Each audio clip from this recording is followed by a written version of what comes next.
салом шунавандагони азиз, муҳимтарин хабарҳои ин соатаи тоҷикистон ва ҷаҳонро мустақиман рӯи мавҷи радиои муҷир мешунавед. Имрӯз 19 майи 2020 сол аст.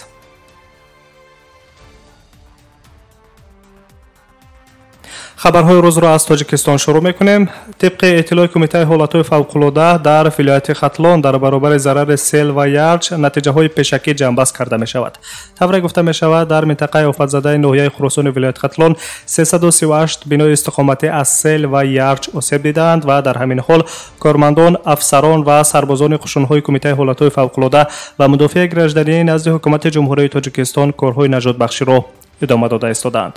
ёдовар мешавем, ки дар натиҷаи боришоти шадиди рӯзҳои 14-16 майи соли 2020 дар ду деҳоти ноҳияи хуросони вилояти хатлон сел омада хонаҳои истиқоматӣ, қитъаҳои замини назди ҳавлигӣ ва кишоварзии аксари сокинону кишоварзони ноҳияро зери обу гил монд, ки дар пайи ин офати табиӣ аксари сокинони маҳаллӣ бесарпаноҳ монданд.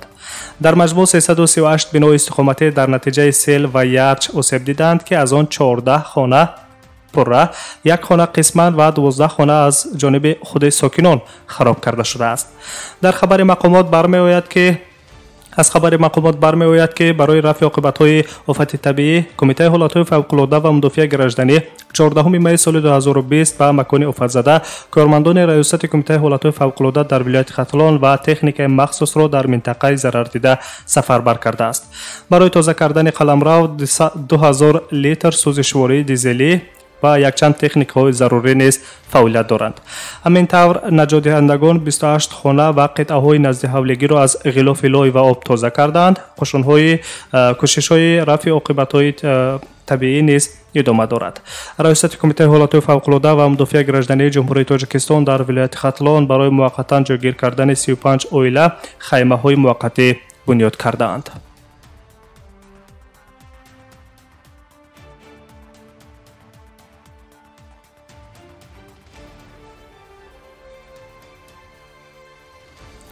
айни замон дар тоҷикистон сарфи назар аз рӯзафзуни шумораи беморони коронавирус мушкилот бо расоии кормандони тиб, ки дар баробари беморони COVID-19 иштирок мекунанд, вуҷуд надорад. хабар медиҳад агентии миллии иттилоотии тоҷикистон ховар бо истинод ба вазорати тандурустӣ ва ҳифзи иҷтимоии аҳолии ҷумҳурии тоҷикистон. тамоми муассисаҳои тиббӣ, ки дар он шахсони дорои ташхиси COVID-19 муолиҷа карда мешаванд, бо дорувори зарурӣ, шароити хидматрасонии тиббӣ, либосҳои муҳофизатӣ, зараргардонӣ ва мутахассисони баландихтисос таъминанд. дар сурати норасоии мутахассисон дар муассисаҳои тиббӣ, ки дар он беморони гирифтори COVID-19 табобат мегиранд, мутахассисон аз муассисаҳои дигар ҷалб карда мешаванд. гуфта мешавад дар хабар. طبق معلومات وزارت تندرستی و حفظ اجتماعی اهالی جمهوری تاجیکستان تا امروز در مؤسسه‌های نگهداری تندرستی کشور 42000 کت تأسیس داده شده است.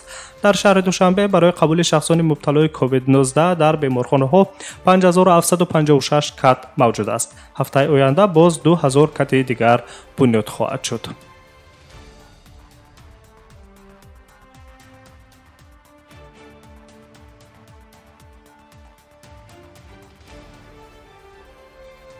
و از تاجیکستان به ایران می رویم. معلمان ایرانی راه فوری تبابت ویروس کرونا را تهیه کردند. دانشمندان ایرانی توانستند که دوامناکی تبابت کرونا شدید نوع کووید 19 را به 6 روز کاهش دهند.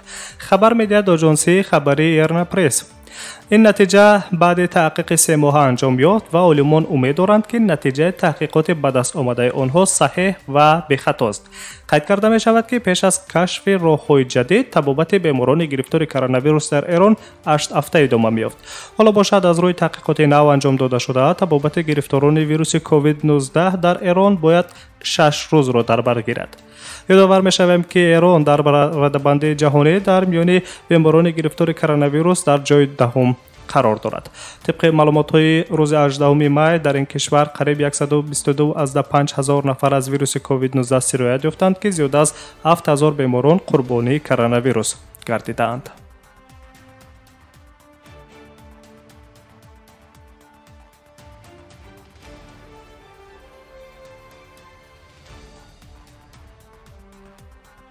شما تحولات این ساعت‌های تاجیکستان و جهان را مستقیما گوش کرده استادید.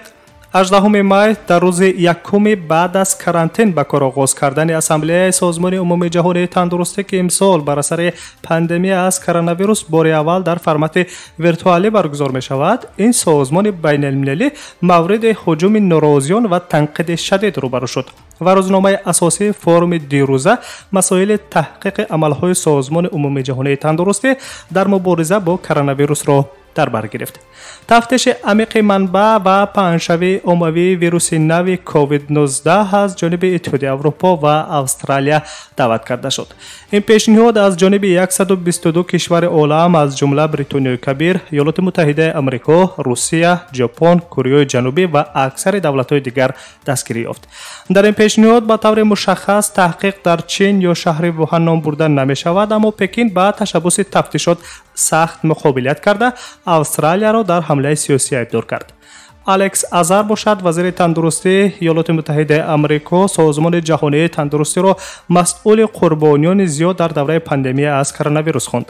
намояндаи Штатҳои Муттаҳидаи Амрико дар ассамблеяи генералии созмони умумии ҷаҳонии тандурустӣ ба шиддат аз кор ва равиши фаъолияти бемасъулиятноки созмони ҷаҳонии тандурустӣ танқид карда, ин созмонро муҷиби марги ҳазорон нафар дар олам номид. дар баробари Амрико, дигар кишварҳои Иттиҳоди Аврупо ва баъзе аз кишварҳои қораи Осиё ва давлатҳои арабӣ низ болои созмони ҷаҳонии тандурустӣ ҳамлаҳои лафзӣ намуда, кори созмони ҷаҳонии тандурустиро ғайри қаноатбахш номиданд. коршиносон мегӯянд, ки дар тамоми солҳои фаъолияташ созмони ҷаҳонии тандурустӣ ба ин шиддат якбора аз ҷониби 122 давлати ҷаҳон чунин ҳамла надида буд. иёлоти муттаҳидаи Амрико ба созмони ҷаҳонии тандурустӣ 30 рӯз муҳлат дод, ки агар дар ин давом фаъолияташро бознигарӣ накунад ва корҳои беҳтареро рӯи даст нагирад, ин созмон барои як умр аз маблағгузории Амрико маҳрум мегардад. дар ҳоли ҳозир 122 давлати ҷаҳон ба муқобили хостаҳои созмони ҷаҳонии тандурустӣ бархоста бо ҳамлаҳои лафзӣ ин созмони байналмилалиро дар дурӯғгӯӣ ва эътибоди бештар ба ҷумҳурии мардумии Чин муттаҳам сохтанд. ба ақидаи кишварҳои мухолиф, созмони ҷаҳонии тандурустӣ дар аввали хуруҷи коронавирус ба гуфтаҳои Чин бовар кард ва ба ягон таҳқиқе дар ин самт анҷом надод, ки боиси хуруҷи аз ҳад зиёди вируси COVID-19 гардид, ки зиёда аз 300 000 нафарро дар саросари олам қурбонӣ кардааст.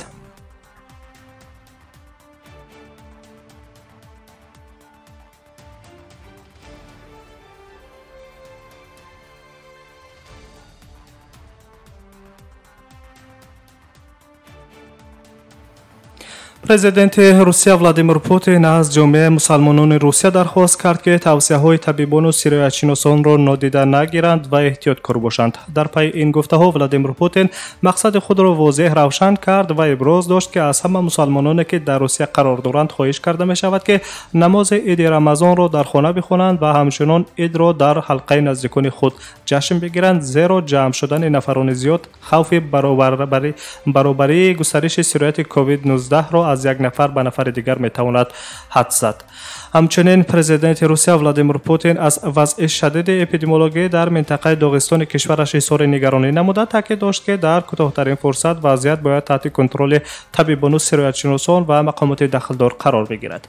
ҷумҳурии Доғистони Федератсияи Русия аз рӯи миқдори сироятшавӣ ба коронавирус дар Русия дар ҷои панҷум қарор дорад. дар ин минтақа 3500 ҳолати сирояти COVID-19 ба таври расмӣ ба қайд гирифта шуда ва 29 нафар фавт карданд.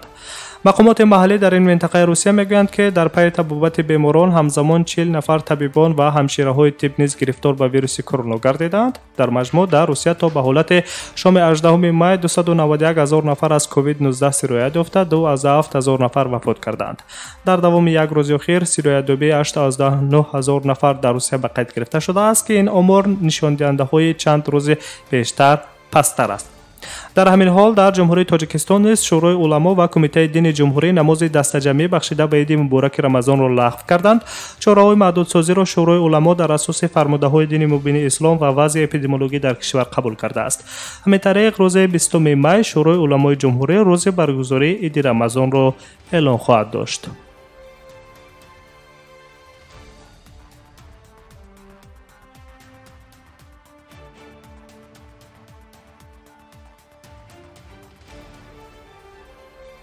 ва аз Москав ба Туркманистон меравем. президенти туркманистон гурбонгулӣ бердимуҳамедов бо фарорасии иди моҳи мубораки рамазон қонуни авфи маҳбусонро имзо кард ки он рӯзи 15 майи соли ҷорӣ ба иҷро даромад. дар пайи қонуни авф озодкунии зиёда аз 1192 нафар маҳбусон аз зиндонҳо ва муассисаҳои ислоҳӣ ва боздоштгоҳҳои муваққатии ин кишвар дар назар аст. тавре мақомати расмии туркманистон хабар медиҳанд аз шумораи умумии авфҳои 1192 нафара зиёда аз 210 нафарашонро шаҳрвандони хориҷӣ дар бар мегиранд ки бо ҷурмҳои гуногун дар манотиқи мухталифи туркманистон равонаи зиндон гардиданд. ҳамин тариқ дар рӯзҳои аввали татбиқи қонуни авф дар туркманистон дар баробари дигар маҳбусон 58 нафар зиндонии шаҳрвандони ҷумҳурии исломии афғонистон низ озод шуданд. волии вилояти ҷузҷони ҷумҳурии исломии афғонистон абдулқодир молия гуфтааст ки аксари афғонистониҳо аз зиндонҳои ҷумҳурии туркманистон раҳо шуда бо ҷурмҳои гуногун аз ҷумла хариду фурӯш ва даст задан ба муомилоти ғайриқонунии маводи мухаддир ва убури ғайриқонунии марзи давлатӣ ҷазо гирифта буданд. шаҳрвандони афғонистонро ки аз муассисаҳои ислоҳии туркманистон дар асоси қонуни авф раҳо гардиданд тавассути бандари акин ба ҷумҳурии исломии афғонистон ихроҷ намуданд.